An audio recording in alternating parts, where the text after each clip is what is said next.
Le ferraillage tel que représenté n'est pas fait au hasard. Ce dessin ici n'est pas fait au hasard, il découle d'un calcul.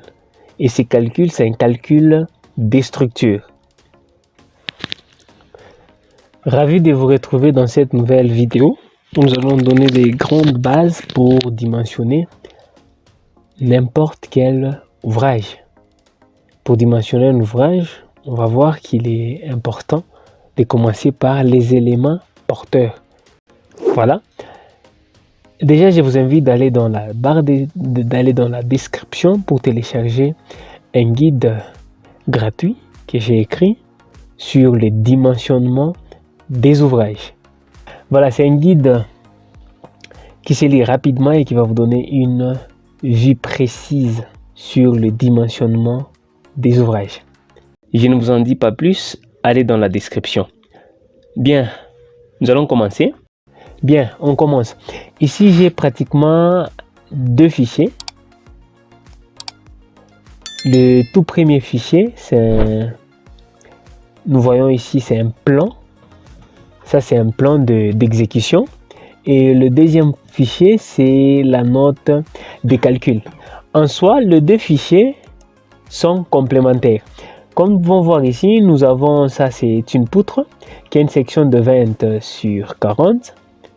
Que nous pouvons encore retrouver ici, voilà, dans géométrie, 20 sur 40, comme nous pouvons voir la portée entre un nu d'appui de 3,65 m, que nous pouvons retrouver encore ici.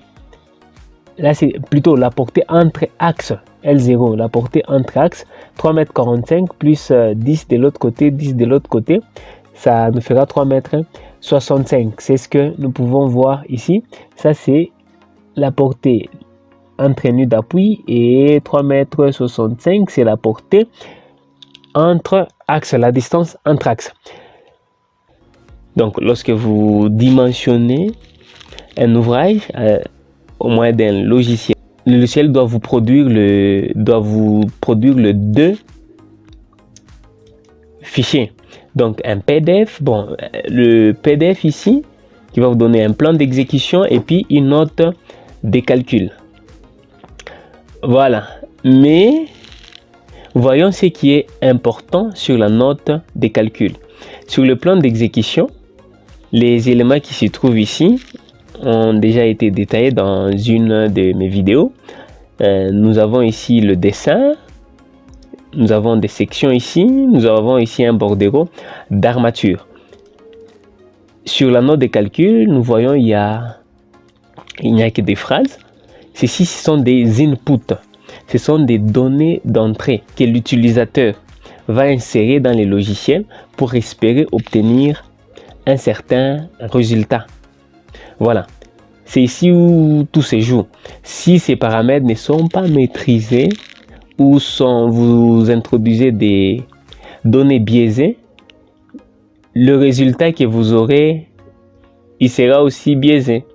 Donc, il faut faire attention quant aux données à introduire dans un logiciel. Voilà, je disais, le dimensionnement peut se faire manuellement ou au moyen d'un logiciel. Ici, je vais parcourir quelques éléments. C'est une note de calcul détaillée mais simplifiée. Ok? Elle n'est pas complète complète pour vous donner une méthode précise des dimensionnements. Voilà. Ici, sur la note de calcul, nous voyons quelques éléments spécifiques. Nous voyons des inputs qui ont été utilisés pour arriver à produire ce plan-ci. Voilà. Ici, comme nous pouvons voir, il y a quelques paramètres, la classe des résistances. Nous voyons ici la classe d'exposition de notre ouvrage. Nous voyons la classe structurale de notre ouvrage. Autre chose, les hypothèses des calculs. Nous voyons la norme utilisée, la norme Eurocode. Nous pouvons voir ici l'enrobage, les résultats des calculs.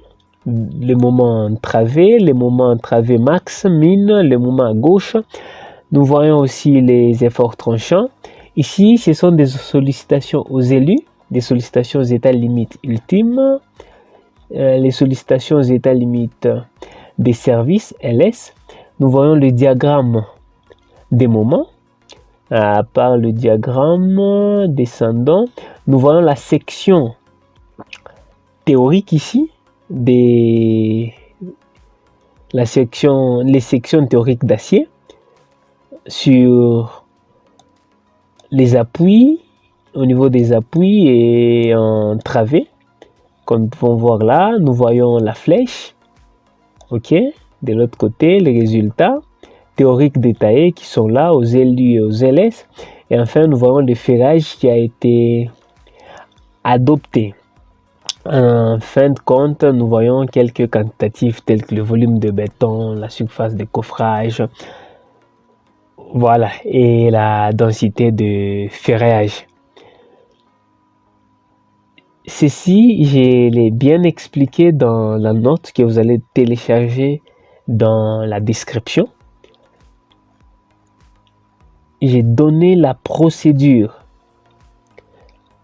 à suivre de façon détaillée, pas à pas, pour comprendre les inputs à introduire dans un logiciel pour espérer obtenir des bons résultats. En soi, dimensionner un ouvrage, le ferraillage tel que représenté n'est pas fait au hasard. Ce dessin ici n'est pas fait au hasard, il découle d'un calcul. Et ce calcul, c'est un calcul des structures. C'est par exemple, il y a une dalle sur laquelle vous voulez poser une antenne ou une citerne. Comment on va procéder? On va donner à la dalle, on va déterminer des dimensions. On doit déterminer les dimensions, l'épaisseur principalement, pour que la dalle puisse supporter la charge qui sera induite par la citerne ou par l'antenne. Et pour déterminer cette épaisseur, cela dépendra du système statique, du système porteur, du sens de travail de la dalle. Cela dépendra de matériaux de notre dalle. C'est pourquoi ici vous verrez que le tout premier paramètre, ce sont les caractéristiques des matériaux. À très bientôt.